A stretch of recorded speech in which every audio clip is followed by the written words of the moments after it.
პუტინის ოხუმში ვიზიტი, ტრამპის მიერ ხელმოწერილი დოკუმენტი და სანქციები რუსეთის მიმართ სააკაშვილისთვის მოქალაქეობის ჩამორთმევა. ამ და სხვა მნიშვნელოვან თემებზე განმარტებები მთავრობის ხდომის დასრულების შემდეგ გააკეთეს მინისტრთა კაბინეტის წევრებმა. სოფო ზურაბიანია პირდაპირ ეთერში და ის განაგრძობს საუბარს. გისმენთ სოფო. დიახ, ამერიკის მხრიდან რუსეთის მისამართი დაწესებული სანქციები, რომელსაც ამერიკის პრეზიდენტმა დონალდ ტრამპმა ხელი მოაწერა, ჟურნალისტების ერთ-ერთი მთავარი კითხვა იყო დღეს მინისტრების მისამართი მთავრობის ხდომის დასრულების შემდეგ. მინისტრები ამბობენ, რომ ეს არის საერთაშორისო პოლიტიკის გაგრძელება რუსეთის მისამართით, მისი პოლიტიკის შეფასებისას, სწორედ ამის გამოძახილია ეს სანქციები. რაც შეეხება ჩვენს კითხვას, კურიერი დაინტერესდა, როცა საერთაშორისო საზოგადოების რეაქცია ასეთი მკაცრია და უწესებს სანქციებს რუსეთს, უნდა იყოს თუ არა უფრო მკაცრი რუსეთთან მიმართებაში საქართველოს. თქვენ შეგიძლია მოისმინოთ ამასთან დაკავშირებით გაკეთებული განცხადებები. სანქციები იყო საერთაშორისო თანამეგობრობის გამოძახილი რუსეთის პოლიტიკის მიმართ, რაც შეეხება საქართველოს დამოუკიდებლობას, მინდა დაგარწმუნოთ, რომ ნებისმიერი ჩვენი ნაბიჯი გადადგმული არის შეთანხმებული ჩვენ სტრატეგიულ პარტნიორებთან. და სწორედ ამ შეთანხმებებით მოქმედებთ დღესაც და ვიმოქმედებთ მომავალში. საქართველოს მთავრობას აქვს ძალიან მკაფიო ხედვა და მიდგომა თუ რა პოლიტიკა უნდა იყოს რუსეთის ფედერაციასთან მიმართებაში. ეს პოლიტიკა და ხედვა და ნაბიჯები არის სრულ შესაბამისობაში ჩვენს სტრატეგიულ პარტნიორებთან და სწორედ ამიტომ იმის გამო რომ ჩვენ ვართ სრულ შესაბამისობაში ჩვენ სტრატეგიულ პარტნიორებთან ამ წლების განმავლობაში ჩვენ მოვიპოვეთ ის ნდობა, რამაც უზრუნო იყო ესეთი მაღალი დონის ვიზიტი საქართველოში და ასეთი მაღალი დონის მხარდაჭერა ჩვენი სტრატეგიული პარტნიორების მხრიდან. საქართველოს საგარეო პოლიტიკა, საქართველოს სამშვიდობო პოლიტიკა, საქართველოს პოლიტიკას იგივე რუსეთის მიმართ აქვს აბსოლუტურად სრული მხარდაჭერა ჩვენი პარტნიორების მხრიდან და ეს არის მათი ძალიან ხშირად დეკლარირებული პოზიციაც. ბუნებრივია ჩვენ ვართ იმ სიტუაციაში, როდესაც რუსეთის მხრიდან არის საქართველოს ტერიტორიები ოკუპირებული და აქედან გამომდინარე ჩვენ არა გვაქვს დიპლომატიური ურთიერთობები და ვერ გვექნება სრულად ნორმალიზებული ურთიერთობები, ვიდრე ამ მდგომარეობაში ვიმყოფებით. მე შეგახსენებთ, რომ დოკუმენტში, რომელსაც ამერიკის კონგრესმა უყარა კენჭი, შემდეგ კი ტრამპმა მოაწერა ხელი, საუბარია რუსეთის აგრესიულ ქმედებებზე, სწორედ ამის გამო უწესდება მას სანქციები, როგორც უკრაინაში, ასევე საქართველოში, 2008 წლის ოკუპაცია და ასე შემდეგ. ნახსენებია, რომ რუსეთმა უნდა გაიყვანოს ჯარები ოკუპირებული ტერიტორიიდან. რაც შეეხება კიდევ ერთ თემას, რომლითაც დაინტერესდა დღეს მედია, მინისტრებთან კითხვის დასმის დროს გახდათ პუტინის დაგეგმილი ვიზიტი 8 აგვისტოს ოკუპირებულ აფხაზეთში.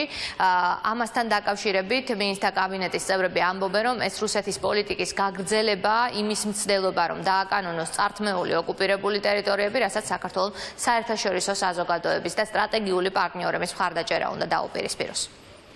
ესეც არის იმ პოლიტიკის გაგრძელება, რომელსაც რუსეთის ფედერაცია ახორციელებს აგრესიულ პოლიტიკას საქართველოსთან მიმართებაში.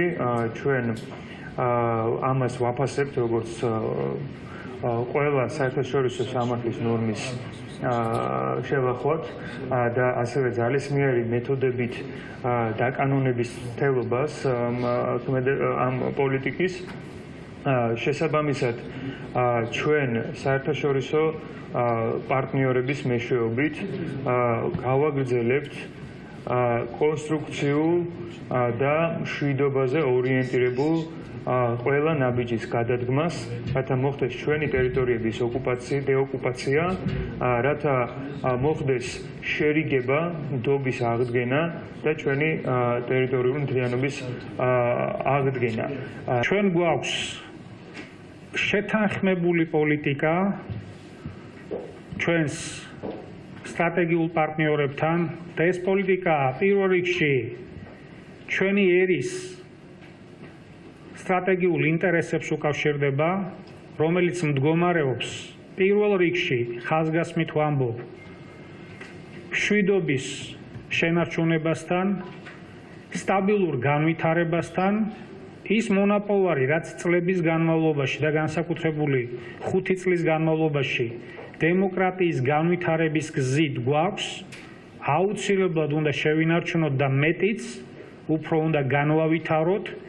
ყველაფერი უნდა გავაკეთოთ ცივი გონებით, შევინარჩუნოთ და მაქსიმალურად შევინარჩუნოთ სტაბილურობა და სიმშვიდე, მაქსიმალურად ყველა მოქალაქის პასუხისმგებლობაა და არა მხოლოდ ხელისუფლების თავიდან ავიცილოთ ყოველგვარი არსებული თუ მოსალოდნელი პროვოკაციები, ჩვენი პრაგმატული პოლიტიკის უმთავრესი ამოცანა გახლავთ სწორედ მშვიდობის შენარჩუნება. ეს გახლავთ ოკუპაციის პოლიტიკის გაგრძელება და განაცხადი, რომ საქართველოს ტერიტორიები ოკუპირებულია რუსეთის მიერ.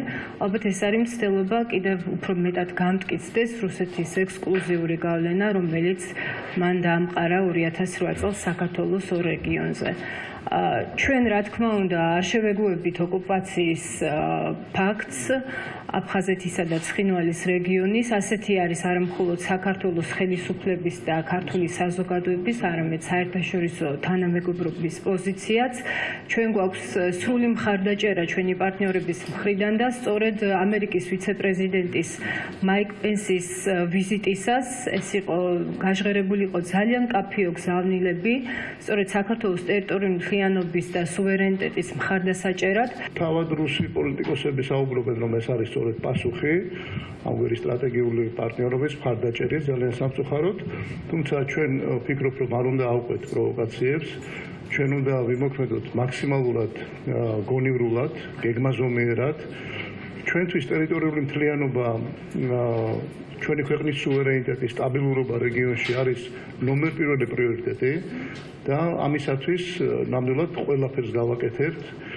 ყველა ღონეს ვიხმართ, რომ მაქსიმალურად ამ პრობლემის მოგვარება და მე დარწმუნებული ვარ თავის დროზე მოგვარდება ეს პრობლემა მოხდეს მხოლოდ და მხოლოდ მშვიდობის ფარგლებში.